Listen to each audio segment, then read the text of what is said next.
Hello, City of Refuge family. It's been a long time. Certainly hope that all of you are well and that you're in good spirits and good health. I hope you're wearing your mask and practicing social distancing so that we can get out from underneath the effects of this virus as soon as possible.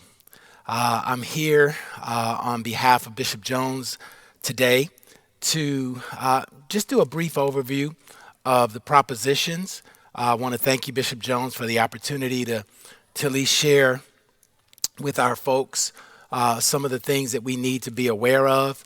I'm sure many of you have voted already, so please pardon my delay in getting this information out to you. In conversation with the Los Angeles County Registrar Recorder's Office, come to realize that there's been already over 1.2 million ballots submitted in this election cycle, and we're still about 5 days away from the actual election day. So thank you to those of you who've been proactive and really taking charge of your voice. Before we get into our discussion, there's a couple of things I want to just bring to your attention or remind you of that in our United States Constitution, from the inception of this country and the establishment of our rules of governance and past the initial 10 amendments, the Bill of Rights, there's been 17 amendments over the last 200 plus years. And four of those 17 amendments in the total 27 deal with voting. That is the most used issue or established and developed issue out of all of the other issues that make up the body of our governance for this country. And it's just a testament that voting is one of the preeminent rights of our republic, and it is not something to take lightly. So thank you to those of you who have cast your ballot already. For those of you who have not, hopefully this information is helpful to you. In coming into the church this morning, we are alive and active. People are at the polls right here in our church this morning. And it's very exciting to see our contribution to our franchise. And so thank you again to Bishop Jones for everything you do to keep us active and relevant in the things that are going on in this country. So jumping into it, and just as a point of overview, I'm going to talk about the propositions, and there's 12 total propositions on this ballot. I mean, wow, 12. That's a large number for us to deal with in any one period of time, but it's just another testament to the spirit of this time. We also will be voting for judges. There are 3 judge seats up in the county of LA, seat 72, 80, and 162. And they're dealing with the superior courts, which obviously will put us in a position where, whoever we put in those seats will ultimately affect decisions in the court of law, particularly criminal law. And so just want you to be mindful of that. I'm going to be reading very simply from the California General Election Voter Guide that was provided by the state of California, Secretary Alex Padilla.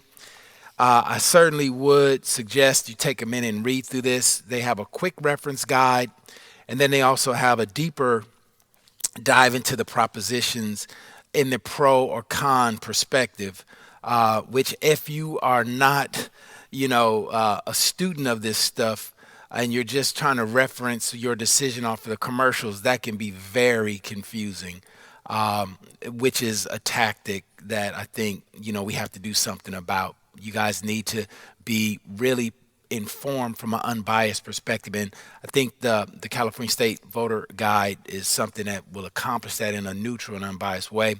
And so I would encourage you to take a look at that. So I'm going to be reading from the quick reference portion of it. And let's go ahead and jump right in. So Proposition 14, it authorizes a bond for stem cell research. And the summary is it was put on the ballot by petition signatures, which means the folks that authored this bill went out into the community and got, the number of signatures, and sometimes it's 200,000, sometimes it's 250,000. But they got the number of signatures to put this thing on the ballot. And here's a summary. Again, this is Prop 14. It authorizes bonds continuing stem cell research, and it's an initiative statute. It authorizes 5.5 billion in state bonds for stem cell and other medical research, including training, research facility construction, administrative costs. It dedicates 1.5 million to brain-related diseases, appropriates general funds money for repayment, and expands related programs. Its fiscal impact, it increases state costs to repay bonds estimated at about $260 million per year over the next roughly 30 years. Here's what a yes vote means to this bill. A yes vote on this measure means the state could sell $5.5 billion in general obligated bonds primarily for stem cell research and the development of new medical treatment in California. That's a yes vote. A no vote on this measure means the state could not sell $5.5 billion in general obligation bonds primarily for stem cell research and the development of new medical treatment in California. Primarily, this bill is going to create a distribution of bonds for a total of $5.5 billion that will be paid back over 30 years at about $260 million per year. And its benefit is around brain-related issues and other stem cell research. That's Proposition 14. Prop 15. It increases funding sources for public schools, community colleges, and local government services by changing tax assessment of commercial and industrial property. It's an initiative that has a constitutional amendment to it.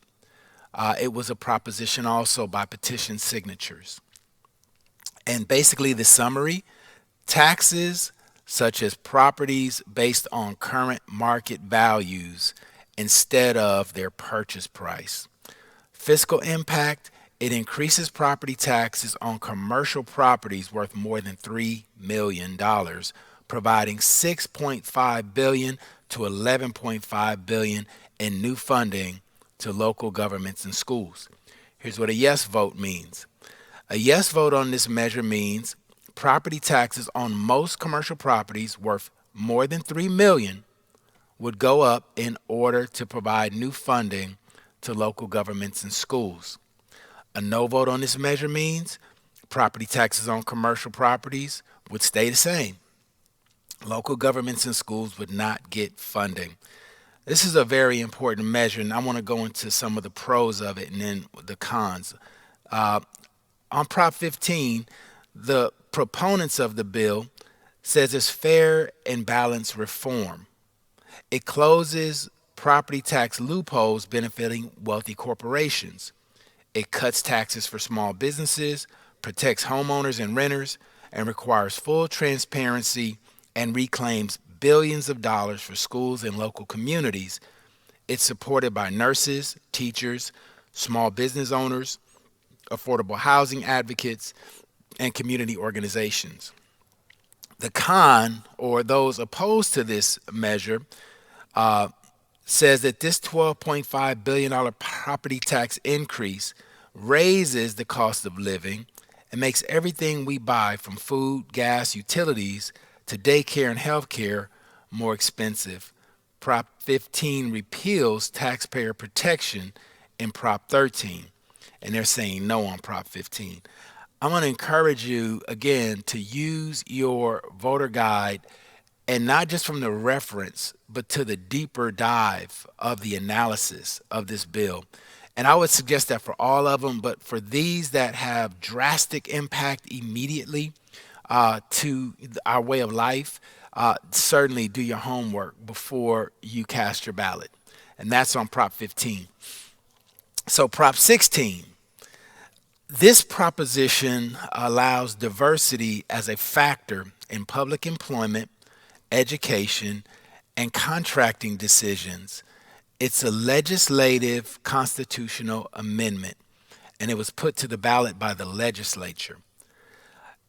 In summary, Prop 16 permits government decision-making policies to consider race, sex, color, ethnicity, or national origin in order to address diversity by repealing constitutional provisions prohibiting such policies. Its fiscal impact: there's no direct fiscal impact on state or local entities. The effects of the measure depend on the future choices of state and local government entities and are highly uncertain. A yes vote on Proposition 16 means this: state and local entities could consider race, sex, color, ethnicity, and national origin in public education, public employment, and public contracting to the extent allowed under federal and state law. That's a yes vote. A no vote: the current ban on consideration of race, sex, color, ethnicity, and national origin in public education and public employment and public contracting would remain in effect. I think this one deserves a little bit more explanation also. So, a pro or a yes constituency around this measure says this. Here's the arguments between the pros and the cons. Proposition 16 expands equal opportunity to all Californians, increasing access to fair wages, good jobs, and quality schools for everyone. Prop 16 fights wage discrimination and systemic racism, opening up opportunities for women and people of color. Supported by the League of Women Voters of California, California Federation of Teachers, Minority Business Consortium, and state higher education leaders. The con, or those opposed, says politicians want to strip our Constitution of its prohibition on discrimination and preferential treatment based on race, color, ethnicity, or national origin. They want to play favorites. If there's anything that should be fundamental in our society, is that the state should treat all Californians equally. And in this particular instance, I'm going to revert back to something that Dr. Martin Luther King had referenced, that in the space where people don't play fair and they don't do it in a natural way, then laws and our governance has to step in. We don't have a fair society at this point in time. Clearly, we've seen in the instances of George Floyd and Breonna Taylor and all these other protests that we've seen across the whole country, that until laws institute fair and equitable treatment for everyone, we do need that. And I'm just going to leave that there. Certainly, again, do your homework, and that's Prop 16. It basically is a reinstitution of affirmative action. Prop 17. Prop 17 restores rights to vote after completion of prison terms. It's a legislative constitutional amendment, and it was put on the ballot by the legislature. In summary, it restores voting rights upon completion of prison term to the person who have been disqualified from voting while serving their prison term. Its fiscal impact: annual county cost like in the hundreds of thousands, statewide for voter registration and ballot materials. So one-time state cost likely in the hundreds of thousands of dollars for voter registration cards and the systems. Here's what a yes vote means.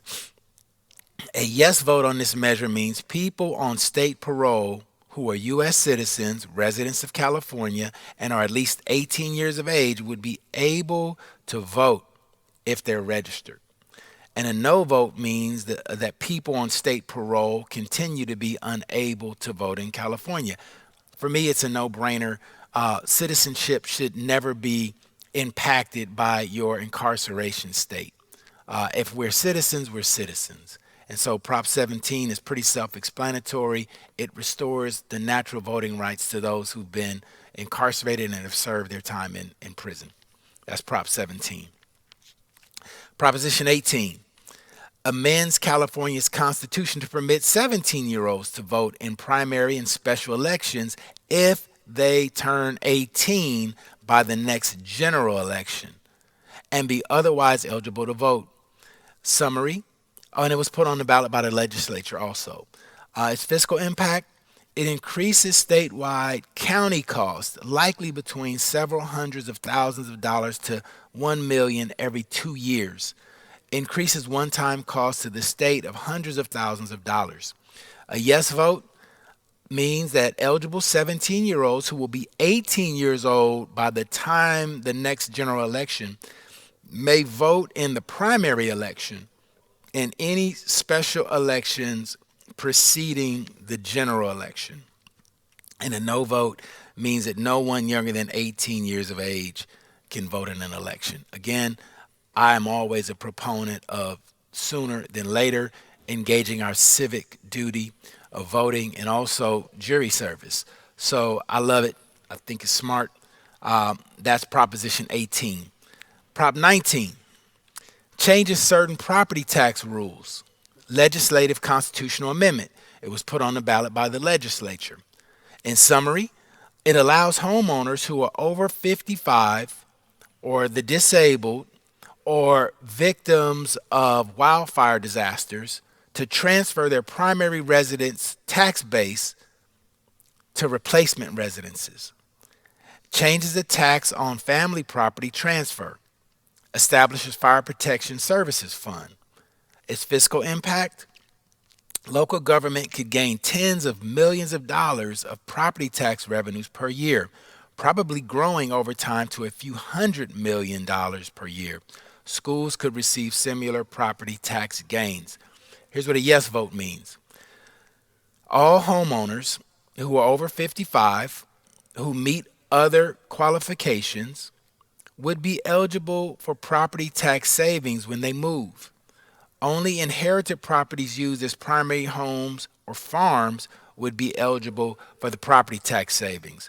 A no vote, some homeowners who are 55 who meet other qualifications will continue to be eligible for property tax savings when they move. All inherited properties would continue to be eligible for property tax savings.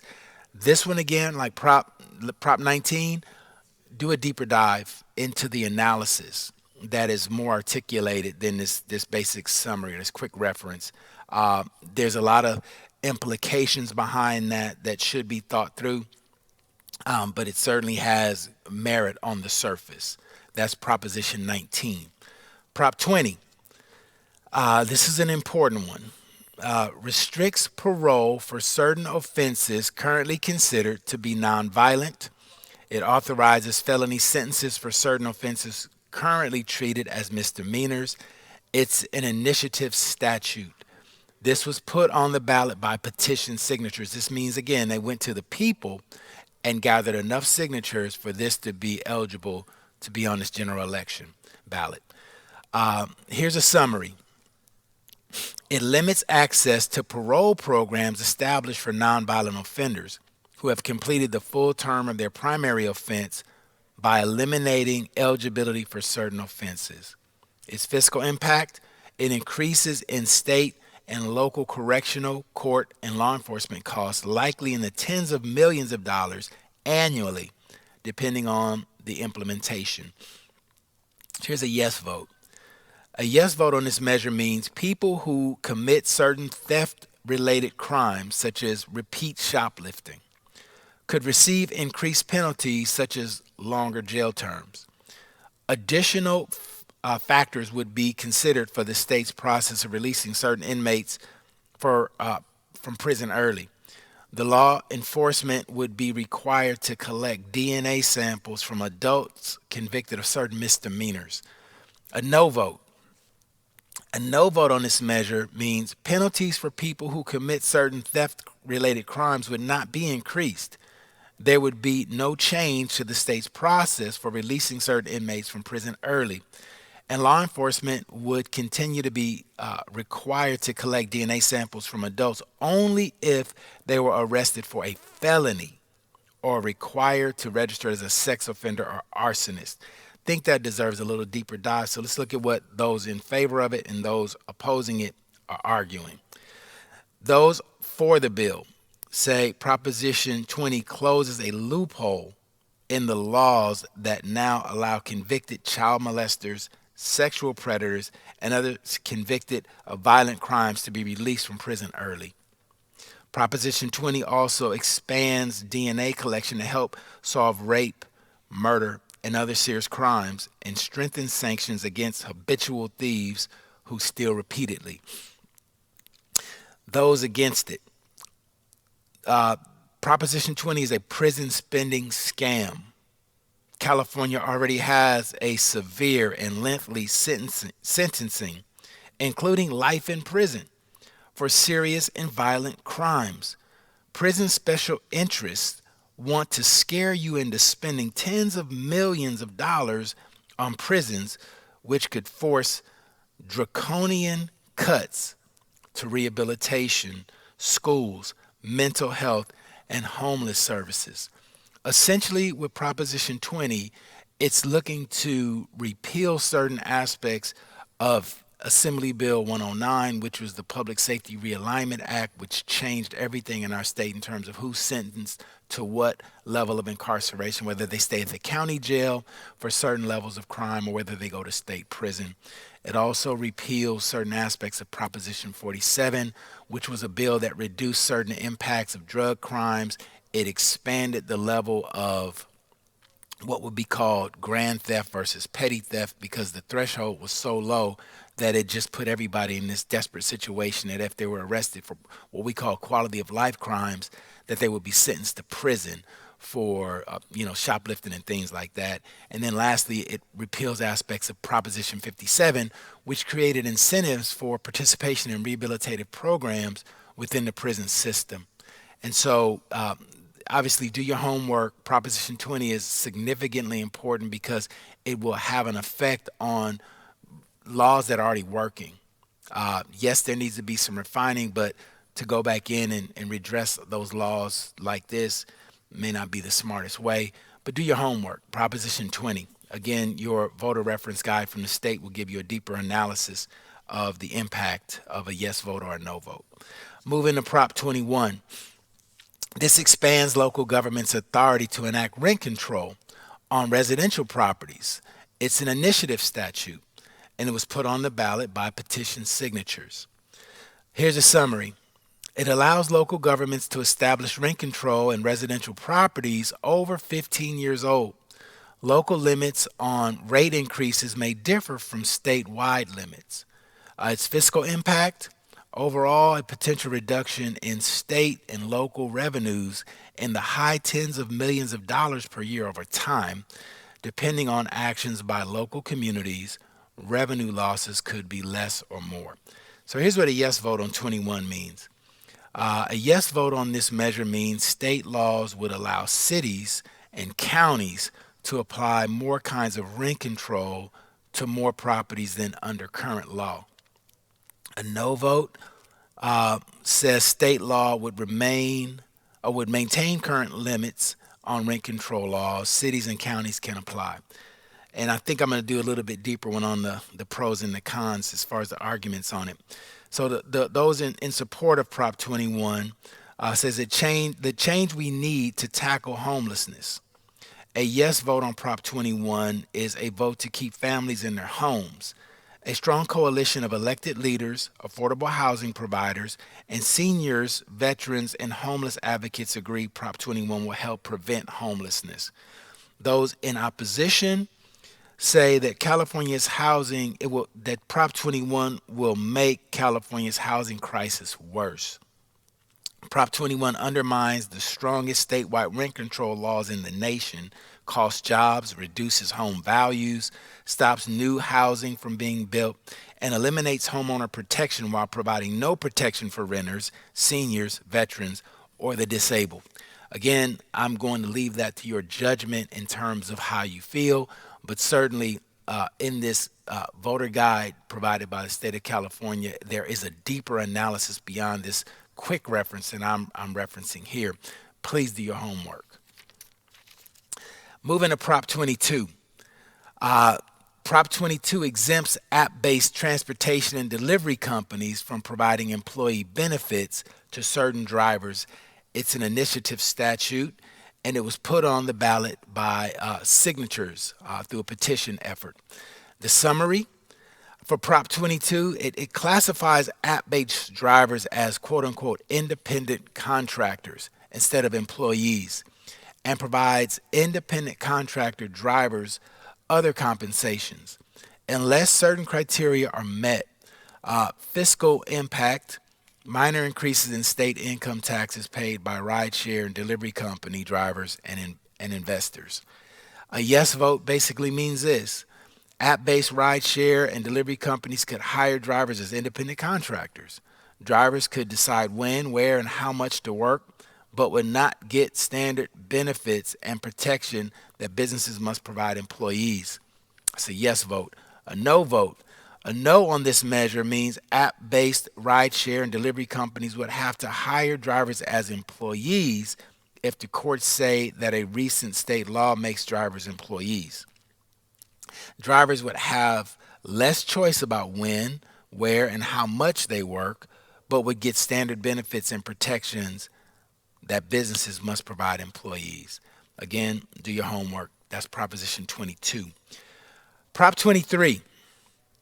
This establishes state requirements for kidney dialysis clinics, requires on site medical professionals, and is an initiative statute. It was put on the ballot by petition signature. In summary, it requires physicians, nurse practitioners, or physician's assistants on site during dialysis treatment, prohibits clinics from reducing services without state approval, and prohibits clinics from refusing to treat patients based on payment sources. Fiscal impact: it increases state and local government costs, likely in the low tens of millions of dollars annually. Here's what a yes vote means: chronic dialysis clinics would be required to have a doctor on site during all patient treatment hours. A no vote: chronic dialysis clinics would not be required to have a doctor on site during all patient hours. I'm going to go a little bit deeper into the pros and cons of this one as well. Again, this is Prop 23. The pro vote says combats poor hygiene in dialysis clinics by requiring infection reporting, improves staffing, including requiring a doctor in clinics during treatment, stops discrimination based on patients' insurances, applies improvements to all clinics, whether in wealthy neighborhoods or poor, rural, black, or brown communities. Patients, healthcare professionals, veterans, and faith leaders agree. Those in opposition to this bill: the American Nurses Association, California Medical Association, patient advocates strongly urge no on 23. Prop 23 would force many community dialysis clinics to shut down, threatening the lives of 80,000 California patients who need dialysis to survive. Prop 23 increases healthcare costs by hundreds of millions annually and makes our doctor shortage and ER overcrowding worse. Again, do your homework. These are very significant impacts in the pro or the con, and they left it to us, the voters, to decide on it. And so do your homework. That is Prop 23. Now, Prop 24, and we're winding this down. Prop 24, it amends consumer privacy laws. It is an initiative statute put on the ballot by petition signatures. In summary, it permits consumers to prevent businesses from sharing their personal information, corrects inaccurate personal information, and limit businesses' use of sensitive personal information, including precise geolocation, race, ethnicity, and health information. It establishes California Privacy Protection Agency. Fiscal impact: increases annual state costs of at least $10 million, but unlikely exceeding low tens of millions of dollars to enforce expanded consumer privacy laws. Some costs would be offset by penalties for violating these laws. A yes vote means that existing consumer data privacy laws and rights would be expanded. Businesses required to meet privacy requirements would change. A new state law agency and the state's Department of Justice would share responsibility for overseeing and enforcing state consumer privacy laws. That's a yes vote. No means that businesses would continue to be required to follow existing consumer data privacy laws. Consumers would continue to have existing data privacy rights. The state's Department of Justice would continue to oversee and enforce these laws. That is Proposition 24. And lastly, as far as the statewide propositions, is Proposition 25. This is a pretty important one also. It's a referendum on the law that replaced money bail with systems based on public safety and flight risk. It is a proposition that was put on the ballot by signatures. A yes vote in summary. A yes vote approves, a no vote rejects laws replacing money bail with systems based on public safety and flight risk. Its fiscal impact, it increased costs possibly in the mid hundreds of millions of dollars annually for new processes for release from jail prior to trial. It increases county jail costs probably in high tens of millions of dollars annually. And again, here's a yes vote in more detail. A yes vote means no one would pay bail to be released from jail before trial. Instead, people would either be released automatically or based on their assessed risk of committing another crime or not appearing back in court if released. No one will be charged fees as a condition of release. That's a yes vote. No, some people would continue to pay bail to be released from jail before trial. Other people could continue to be released without paying bail. Fees continue to be charged as a condition of release. And to me, this particular bill, in its affirmative, if it's passed, is really tied to our DA race, who we'll be voting for. You have the incumbent, Jackie Lacey, and you have her opponent, Mr. George Gascon. And then we have, again, from the beginning of my conversation, those judges. So this is a synthesis of our criminal justice system, and I really, really, really encourage you, do your homework. Do the deep dive into understanding the impact of a yes vote on Prop 25 or a no vote and the implications around the criminal justice system as a whole that would have to align based on an assessment that they would be doing, which some have their opinions on, but you do your homework and come to your own conclusion of the benefit of this bill passing or not. And that's with all of them. Again, there's a deeper analysis in your California statewide voter guide that was sent to you. And then lastly, in LA County, we have a ballot measure that was proposed by our supervisors. It's called Measure J.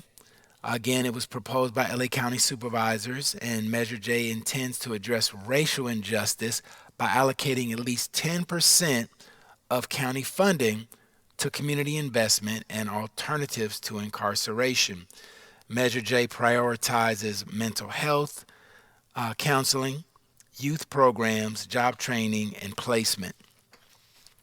And LA County Measure J would allocate at least 10% of existing county revenues for community investment and alternatives to incarceration. Again, this includes community and mental health, affordable housing, youth development and opportunity, job creation, supporting minority-owned small businesses, and alternatives to incarceration.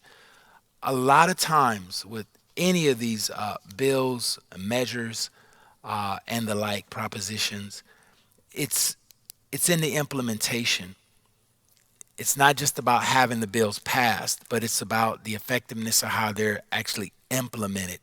And so I'm going to challenge you as we conclude to not only think about the yes vote or the no vote and the implications of that, but if these bills are passed, to stay woke, to stay engaged, to work with your local elected officials and county agencies. Obviously, here at the City of Refuge, I am absolutely involved on a day-to-day basis with making sure that our voice is relevant. And so you can always send your inquiries in through the normal means of contacting the church.